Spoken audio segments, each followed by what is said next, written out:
Hi guys! Do you know what time it is? I do. It is Hoya'clock.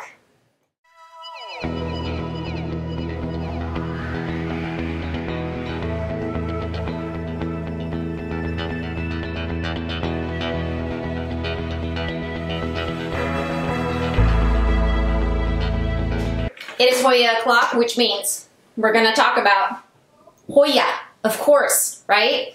One of the easiest and most beautiful houseplants. There are so many different types of these, different species, and you should get one if you don't have one. So we're going to talk about how to help them thrive and how to propagate them. So let's get started. So I'm going to show you a few different varieties. There's over 200 species of these plants, so there's a lot of different types.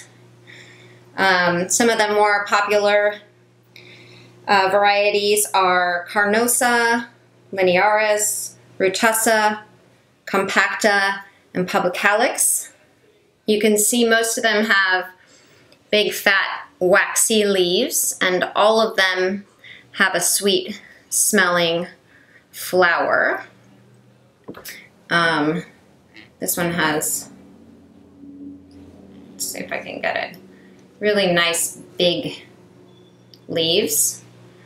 Some of them have thinner leaves, like this Linearis, and they're not waxy at all, more kind of fuzzy. And you can get a lot of different color variation on the leaves, which is really cool. So these plants come from tropical and subtropical Asia, most of them. The Linearis comes from the Himalayas, and they like really well drained soil. All right, let's talk about soil needs. So these plants like really rich, well drained soil, similar to a lot of tropical plants. And a lot of these plants are epiphytic, so you're going to want to make sure that there's a lot of airflow in your soil. Adding chunky material is good for that. So I have some examples of some different things that you can use as additives to a regular potting mix or to make your own potting mix, either way. So here we have some peat moss, cocoa coir, perlite. You could use pumice. This is worm poo. It's got a lot of extra little things in it because that's homemade, so there's still some eggshells and stuff in there. This is just like a little gravel that my local nursery will sell to me. Fir bark. This is used for orchids a lot. You want to get the finer fir bark. And then this is a mixture that is similar to that I just made up. And I got it nice and wet because we're going to put some cuttings in there when I show you how to propagate.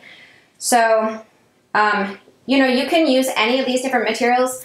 The main thing is, you know, the worm poo is going to give it a lot of nutrients. It's like a slow release fertilizer. And then a lot of the bigger materials, charcoal, like charcoal and the gravel, perlite, and this fir bark. Those are going to be giving it more airflow, but also letting it retain a little bit of moisture because you want to make sure that it is fully hydrated, but that all the water flows out at the same time.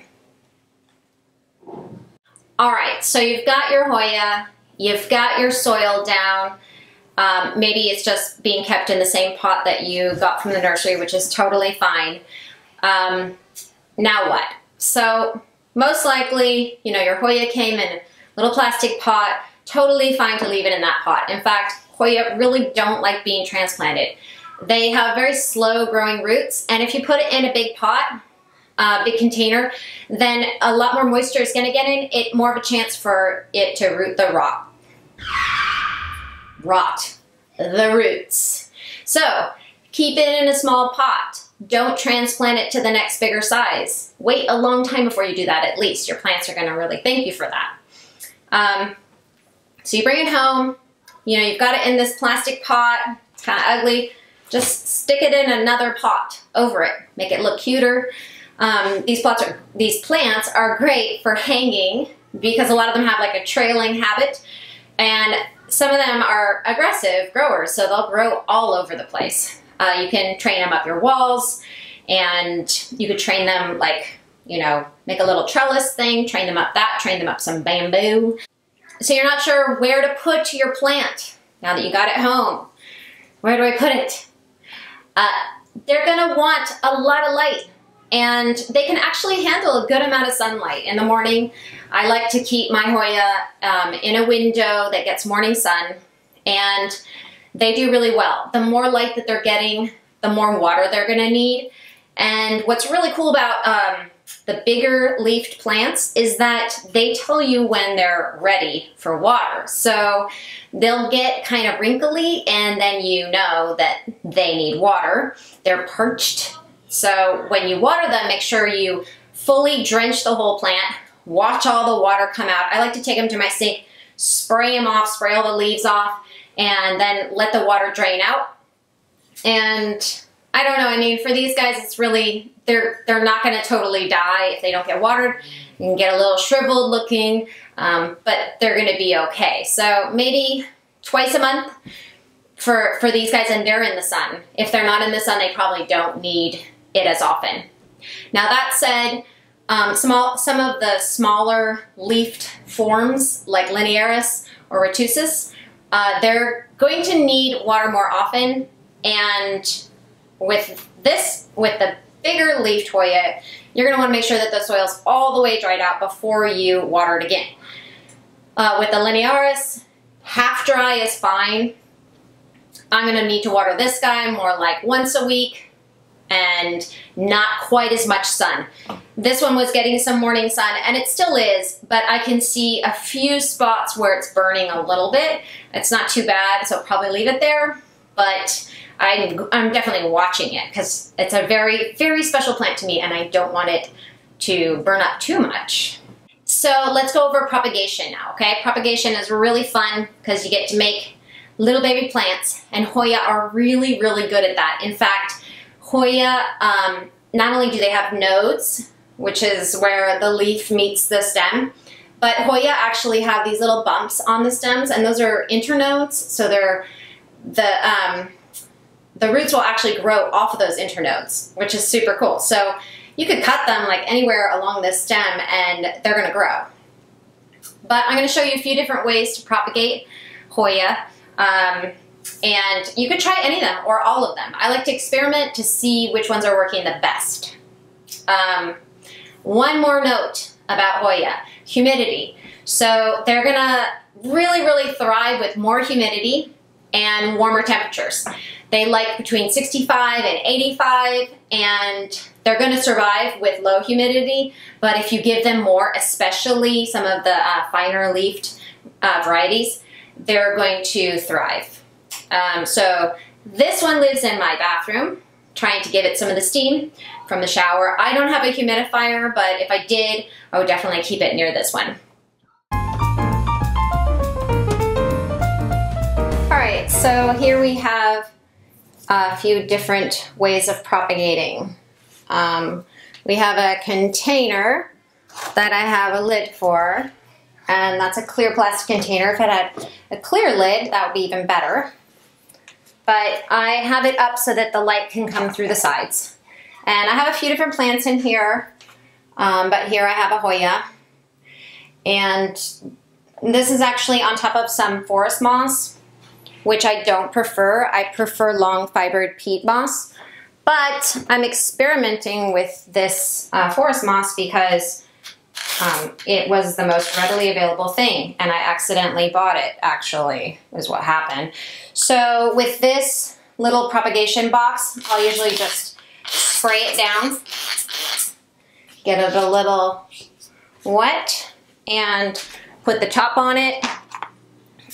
This has to be checked every few days or so. If it's left in there and it's too wet, these plants will rot, especially it seems with this forest moss. Rots faster than the long fibered peat moss. So that's one method, and the roots are just gonna grow all along the stem. That could be a good thing for you or maybe a bad thing.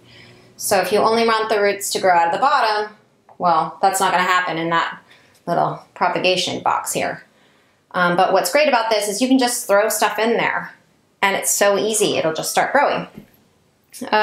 Another method is, of course, tried and true water propagation. It's my little jar, and I'll put it next to my window, and it will start rooting at some point soon. I do feel like the peat moss or soil method is faster than water, but there's a lot of other factors that come into play. So, you know, if it's got the right environment, then the window, you know, water propagation could be pretty fast. The last way that you can propagate is by making up a soil mixture. I would recommend a soil-less soil mixture. So what I showed you before, using, you can just straight up use coco coir and 30% peat moss. Make sure it's wet before you add your cuttings. And right here I'm going to do the linearis. So I'm going to cut a few of these and just place them in the dirt like that. So cute. I'm going to do 3 of them. I could probably even cut this up a little more, but I'm not going to. So here we have that, and there's our last one, like that. And this will start growing fairly quickly. It's not clear at all. Okay, there we go.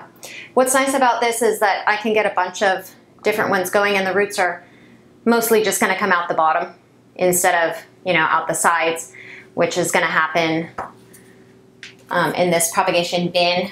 The roots are gonna come out all along it, which is okay, but it's just putting more energy into a place where it doesn't really need to. So since you're not gonna plant it sideways. So yeah, so there's a bunch of different ways to propagate. And with the soil method, what I would do, especially with a plant like linearis, is I would put it in a plastic bag like this, and spray it. You make its own little humidity dome chamber thingamajig. And same thing, you're gonna wanna open that bag up every few days and check on it. If you're not able to open that up, then I would probably poke some holes in it so it doesn't get too wet. The plants will rot, you know, if they sit for too long.